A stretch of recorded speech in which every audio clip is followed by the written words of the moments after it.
보자님, 네. 헌법 몇 번 정도 읽어보신 것 같아요? 헌법은 공부할 때 좀 많이 읽었고 사실 그 지금 후보자로 지명되고 나서 몇 번 정도 읽었는데 암기할 정도는 아닙니다. 알겠습니다. 저는 한 100번 넘게 읽은 것 같습니다. 헌법의 130개 조항을 압축 요약하는 것이 헌법 전문이라고 볼 수 있죠. 네.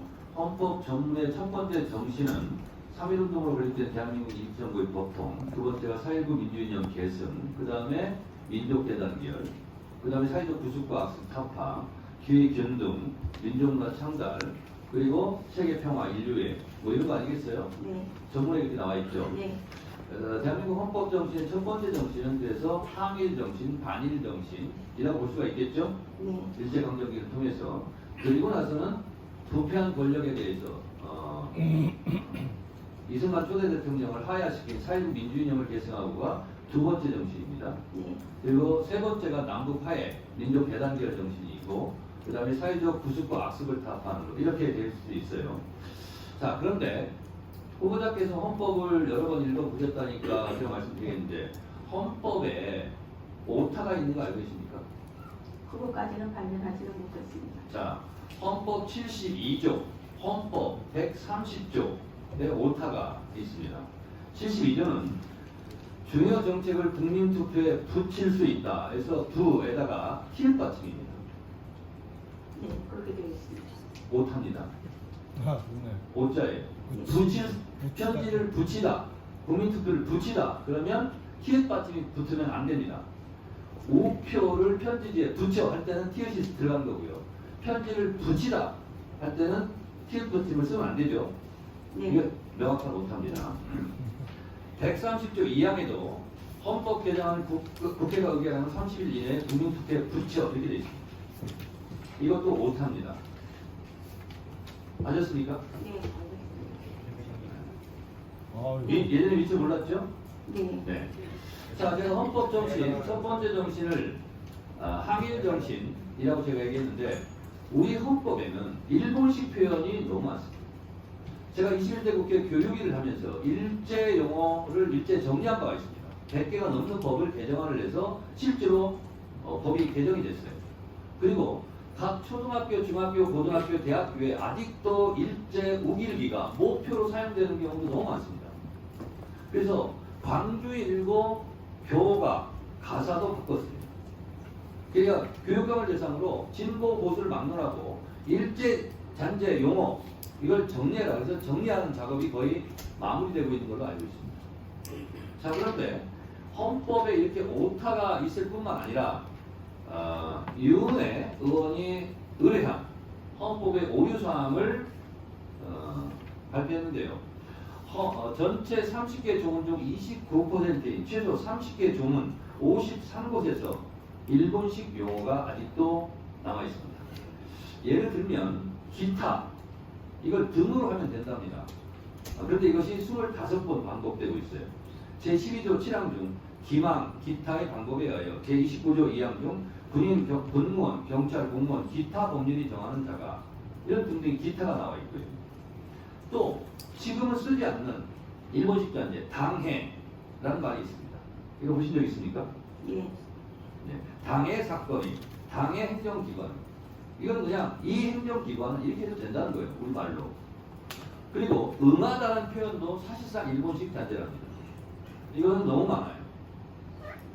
그래서 이 적절하게 한글로 고치면 됩니다. 언어는 생성, 성장, 소멸의 과정을 거칩니다. 죽어있는 용어도 쓰면 안 되죠. 사업, 부업. 예를 들면 요즘 가람이라고 얘기 보통 안 하죠. 뇌라고 보통 얘기 안 하죠. 증언이라고 보통 얘기 안 하죠. 이거 다 바뀌었어요. 근데 그러한 부업, 사어들이 실제로 헌법에서 많이 남아있다. 이런 거예요. 또 없는 한 이것도 일본식 표현이라고. 그리고 있어서 이거는 리오이데노 그게 일본식 표현을 그대로 갖다 쓴 경우랍니다. 그래서 이것도 역시 좋은 8군데에서 이런 표현이 남아있다. 그래서 국립국어원 의뢰 결과 헌법에서 한글 문법 및 표기 오류가 총 234건이나 된다고. 전문 1개조, 본문 130개조, 부칙 6개조 등 헌법 130개 조항 가운데 오류가 없는 조항은 26개, 19%에 불과하다. 이게 국립국어원, 우리 국가기관의 입장입니다.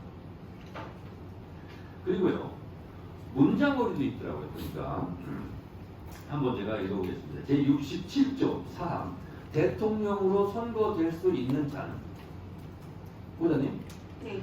대통령으로 선거될 수 있는 자는 굳이 이렇게 늘려서 쓸 필요가 없는 거예요. 이거는 그냥 대통령 후보자는 이렇게 하면 될 것을 대통령으로 선거될 수 있는 자는 이렇게 쓰는 것이 이게 그거 문법상 안 맞는 거예요. 이렇게 말씀드립니다 할 것을 이렇게 말씀드리지 아니할 수가 없다라는 점을 분명히 말씀드립니다 하는 것은 불필요한 말이에요. 대통령으로 선거될 수 있는 자는, 이건 대통령 후보자예요. 그냥 후보자님, 네. 헌법은 제일 중요한 게 내용이죠. 네. 정신이고. 네. 그렇지만 이렇게 표기하는 방법이, 표기법이 틀렸다. 그리고 일제 잔재 용어가 많이 남아 있다.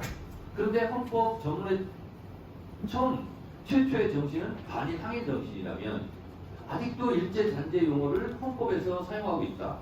이거는 상호모순 아닙니까? 이건 고쳐야 되지 않을까? 이런 생각이 드는데 후보자 생각은 어떻습니까? 뭐 그런 것 같습니다. 네. 그래서 헌재 재판관이 되시면 이런 부분도 헌법재판관들이 관심을 갖고 고치려고 노력해야 되지 않을까라고 생각하는데 후보자는 어떻게 생각하세요? 개헌 여부는 국회의 의결과 국민투표를 거쳐서 하기 때문에 그렇습니다. 네. 이거 한자 한자 고치는 것도 다 개헌이거든요. 그래서 내용도 중요하지만 이런 표기도 중요하다 이런 말씀드리면 헌재에서 계속 이걸 좀 연구하고 문제 제기했으면 좋겠습니다. 그 부분까지는 다른 분들과의 협의가 어떤 대외적인 활동을 자, 한다는 개헌은 물론 거쳐야 될 것 같아요. 국회에서 3분의 2 찬성으로 국민투표에 붙여야 되는 거죠. 네. 그러나 그런 움직임이 있거나 이런 부분에 대해서 헌재에서도 나몰라라 할 필요는 없다고 생각합니다. 그리고 특히 이런 표기 같은 경우는 이런 걸 위해서라도 개헌해야 되지 않겠느냐 이런 주장도 저는 가능하다고 봅니다. 자, 이것으로 주진의를 모두 마쳤습니다.